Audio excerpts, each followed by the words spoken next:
আমাৰ নলবাৰী বৰভাগাত অনুষ্ঠিত সোণকুৰীয়া যুৱক জ্যোতি সংঘৰ হীৰক জয়ন্তী উপলক্ষে অহা 22 আৰু 23 তাৰিখে কাৰ্যক্ৰমণিকা হিচাপৰ 22 তাৰিখে প্ৰথম কাৰ্যসূচী হিচাপে আমাৰ অৰ্ধ মাৰাথন দৌৰ প্ৰতিযোগিতা আয়োজন কৰিছোঁ।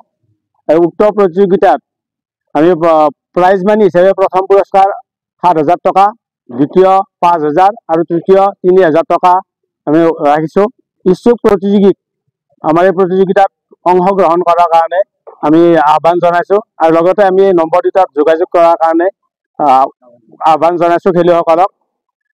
7086681061 আৰু 6000481646 এই দুটা নম্বৰত যোগাযোগ কৰিব পাৰিব ইচ্ছুক প্ৰতিযোগীসকলে। এতিয়ালৈ 25-30 জনমান তাৰমানে অলৰেডি যোগাযোগ হৈছেই আৰু বাকীবিলাকো তাৰমানে যোগাযোগ কৰিছে, কনফাৰ্ম হোৱা নাই। তথাপিতো 50 জনমান হ'বই। আৰু যদি কোনোবা প্ৰতিযোগী আহে আমাৰ এই দুটা নম্বৰত যোগাযোগ কৰিলে কৰিব পাৰিম। 13 কিলোমিটাৰ হ'ব। ৰাতিপুৱা 5 বজাত দিছোঁ, তথাপিও 6 বজাৰ পৰা আৰম্ভ হ'ব। পুৰা 6 বজাৰ পৰা আৰম্ভ হ'ব। ইতিমধ্যে নলবাৰী, বৰপেটা, দৰং এইবিলাকৰ পৰা বহুত ল'ৰাই আমাৰ লগত যোগাযোগ কৰিছে। অসমৰ ভিন্ন প্ৰান্তৰ পৰা